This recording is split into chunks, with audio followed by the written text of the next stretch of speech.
Mukunda jewellers first ever factory outlet లో నక్షి Mela October 25 నుంచి 2 November వరకు ఎలాంటి నక్షి ఆర్నమెంట్స్ పైన ఫ్లాట్ 9.99% VA మాత్రమే. ఈ ఆఫర్ అన్ని బ్రాంచెస్ కి వర్తిస్తుంది. ప్రస్తుతం నేను నీట మునిగిన మరొక కాలనీ వద్ద అయితే ఉన్నాను. వివేక్ నగర్ కాలనీలో ప్రెజెంట్ అయితే నీట మునిగిందని చెప్పాలి. ఈ ఊర చెరువుకు సంబంధించి అంటే గోపాల్పురం చెరువుకు సంబంధించి మొత్తం కూడా కట్ట తెగిపోవడంతో ఈ ప్రెజెంట్ అయితే ఇలాంటి సిచ్యువేషన్ మనం చూడొచ్చు. దాదాపు అంటే నేను మీకు విజువల్లో చూపించే ప్రయత్నం చేస్తాను. అక్కడ ఊర చెరువుకు సంబంధించి కట్ట తెగడం జరిగింది. కట్ట తెగిన అనంతరం ఈ వాటర్ ఫ్లో అనేది కంటిన్యూ అవుతుంది. దాదాపు ఉదయం నుంచి కూడా ఇదే ఫ్లో కంటిన్యూ అవుతూనే వస్తుంది. ముఖ్యంగా వడ్డేపల్లికి సంబంధించి కావచ్చు, సోమిడి చెరువుకి సంబంధించి కావచ్చు, అవన్నీ కూడా నీట మునగడంతో అంటే చెరువు మొత్తం కూడా నిండడంతో ఆ చెరువులో నుంచి కనెక్టివిటీగా ఈ ఊర చెరువులోకి వస్తుంటాయి. ఆ ఊర చెరువే ప్రజెంట్ కట్ట తెగి ఈ వాటర్ ఫ్లో, ఈ వరద నీరన్నీ కూడా ఈ కాలనీలలోకి చేరిన పరిస్థితి మనకు కనిపిస్తుంది. దాదాపు 20 వరకు కూడా 20 కాలనీలకు సంబంధించి కూడా ప్రజెంట్ అయితే నీట మునిగిన సిచ్యువేషన్ అయితే మనం చూడొచ్చు. ఇందులో భాగంగానే రెస్క్యూ ఆపరేషన్ అయితే కొనసాగుతుంది. ముఖ్యంగా ఈ కాలనీలో నివాసం ఉంటున్నటువంటి వాళ్ళ కోసం ప్రజెంట్ అయితే రెస్క్యూ ఆపరేషన్ కొనసాగుతుంది. అందులో భాగంగానే SDRF సిబ్బంది, DRF సిబ్బంది కావచ్చు, వీళ్ళంతా కూడా ప్రజెంట్ ఆ సహాయక చర్యలు అయితే చేపడుతున్నారు. సహాయక చర్యల్లో భాగంగా ప్రజెంట్ వాళ్ళందరికీ కూడా సపోర్ట్ చేసే విధంగా అయితే ఈ సహాయక చర్యలు కొనసాగుతున్నాయని చెప్పాలి. మీకు విజువల్స్లో చూపించే ప్రయత్నం చేస్తాను. వాటర్ ఫ్లో ఒక్కసారి చూడొచ్చు. మనిషి కూడా పట్టుకోలేని పరిస్థితి, అంటే తాడ్ని పట్టుకున్నా కూడా ఆ ఫ్లోటింగ్ హెవీ ఉండడంతో ప్రజెంట్ అయితే పట్టుకోలేని పరిస్థితిలో ప్రజెంట్ అక్కడ ఉన్నటువంటి నివాసం ఉంటున్నటువంటి వ్యక్తులకు సంబంధించి తెలుస్తుంది. అదేవిధంగా అధికారులు కూడా ఆ విధంగా ఫ్లోటింగ్ ఉండడంతో రెస్క్యూ ఆపరేషన్ కొంచెం ఆటంకం కలుగుతున్న పరిస్థితి మనం చూడొచ్చు. మిగిలిన కాలనీలకు సంబంధించి అంటే మిగిలిన ఇళ్లకు సంబంధించి కూడా అందరూ ఫస్ట్ ఫ్లోర్లోకి వెళ్ళి ఉన్న పరిస్థితి అయితే మనం చూడొచ్చు. దాదాపు మీరు ఒక్కసారి అబ్జర్వ్ చేస్తే నీళ్ళన్నీ కూడా కాంపౌండ్ వాల్ వరకు కూడా చేరిన పరిస్థితి. మనం ఒక బిల్డింగ్ వద్ద ఉన్నాము. ఆ బిల్డింగ్ సంబంధించి చూడొచ్చు మీరు, గేట్ వద్ద వరకు కూడా ఈ వాటర్ ఫ్లో, ఈ వరద నీరు అనేది చేరింది. మొత్తం కాంపౌండ్ వాల్ కంప్లీట్ గా నీట మునిగిన పరిస్థితి అయితే మనకు కనిపిస్తుంది. అదేవిధంగా ఎదురుగా ఉన్న బిల్డింగ్ లో ఫస్ట్ ఫ్లోర్ కి అయితే అందరూ కూడా అంటే గ్రౌండ్ ఫ్లోర్ కంప్లీట్ గా నీట మునగడం, ఆ తర్వాత వాళ్ళందరూ కూడా అప్రమత్తమై ఫస్ట్ ఫ్లోర్ కి అయితే వెళ్ళిపోయి వాళ్ళకి సంబంధించిన సహాయక చర్యలు అయితే కొనసాగుతున్నాయి.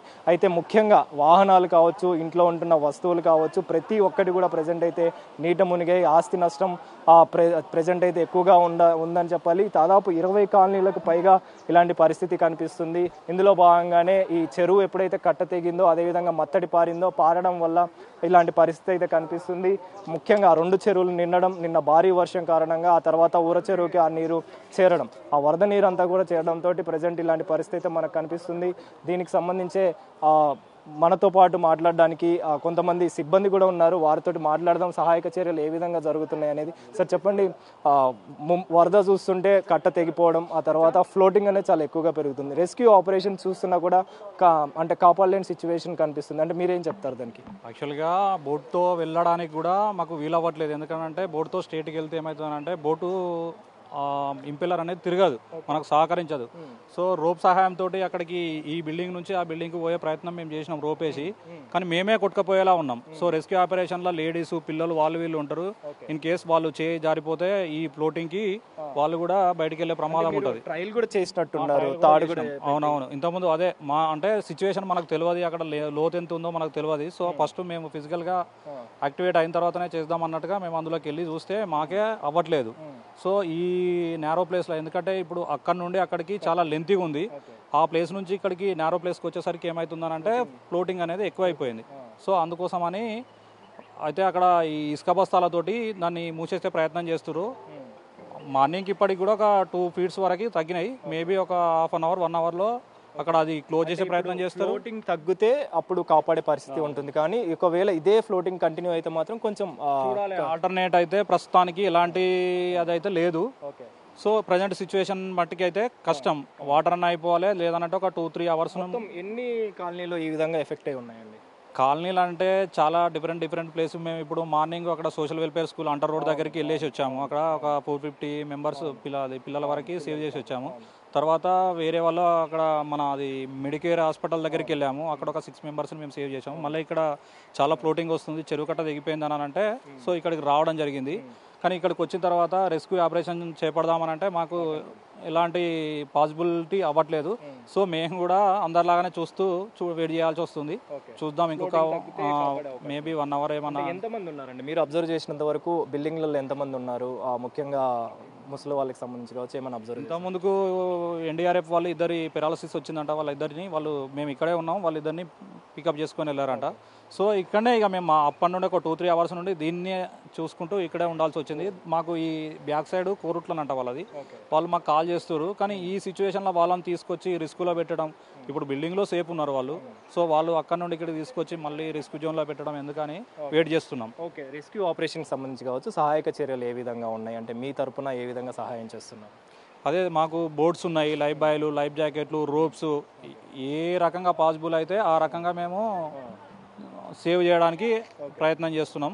సో మా వంతు కృషి మేము ఎంతవరకు అయితే చేయగలుగుతున్నామో అంతకు మించే ఇంకా మేము ఇప్పటికీ సరే ఎదుటి వాళ్ళ వాటర్ గురించి ఆలోచిస్తారు, మేమైతే వాటర్ కూడా తాగట్లేదు. సో మేము వాటర్ తాగాలన్నా మేము ఎక్కడికి వెళ్ళి వాటర్ తాగాల్సి వస్తుంది. సో మేము కూడా ఇక్కడే ఉండి మేము కూడా వాటర్ తాగలేదు, మాకు కూడా ఇబ్బందిగానే ఉంది. కానీ తప్పదు, ఎందుకంటే సిచ్యువేషన్ అవకాశం ఉంటుంది లేదు. ఇంకొక 2 అవర్స్ అయితే 2-3 అవర్స్ అయితే తగ్గుముఖం పడుతుంది, మనం రెస్క్యూ చేయడానికి వీలుంటుంది. సో మొత్తానికైతే రెస్క్యూ ఆపరేషన్ అయితే కొంచెం ఆటంకం కలిగిందని చెప్పాలి. అంటే తాడు వేసినా కూడా వాళ్ళు ట్రైల్ వేసి కాపాడడానికి ప్రయత్నించినా కూడా వాళ్ళని వాళ్ళు కాపాడుకోవలేని పరిస్థితిలో ఉన్నారు కాబట్టి వాళ్ళని కూడా కాపాడలేని పరిస్థితిలో ప్రజెంట్ అయితే ఉన్నట్టుగా ఉన్నారు. అయితే తగ్గుముఖం పడితే ఖచ్చితంగా వాళ్ళని కాపాడతామని కూడా చెప్పడం జరిగింది. కాబట్టి ఇప్పటికే రెస్క్యూకి సంబంధించి అయితే ఆపరేషన్ కొనసాగుతుంది. ఒకవేళ తగ్గుముఖం పడితే ఖచ్చితంగా వాళ్ళందరినీ కూడా కాపాడుతాం. ఇప్పటికే అన్ని కాలనీలు కూడా మునిగిన ఇలాంటి పరిస్థితి కనిపిస్తుంది కాబట్టి వాటన్నిటిని కూడా దృష్టిలో పెట్టుకొని అధికారులంతా కూడా అప్రమత్తమయ్యారు, సహాయక చర్యలు చేపడుతున్నారు. మొత్తం గ్రౌండ్ ఫ్లోర్లలో ఉన్నటువంటి వాహనాలకు సంబంధించి కావచ్చు, కిచెన్ ఐటమ్కి సంబంధించి కావచ్చు, ఫర్నిచర్ కావచ్చు, అంటే గ్రౌండ్ ఫ్లోర్లో ఉంటున్న ఇల్లులన్నీ కూడా ప్రజెంట్ అయితే నీట మునిగిన పరిస్థితి. ప్రతి ఒక్కరు కూడా first floor, second floor, balcony పైకి వచ్చి అంటే బిల్డింగ్ పైకి వచ్చి ఉంటున్న పరిస్థితి అయితే మనకు కనిపిస్తుంది. కెమెరా పర్సన్ నరసింహతో కలిసి అనిల్, బిగ్ టీవీ, హన్మకొండ నుంచి.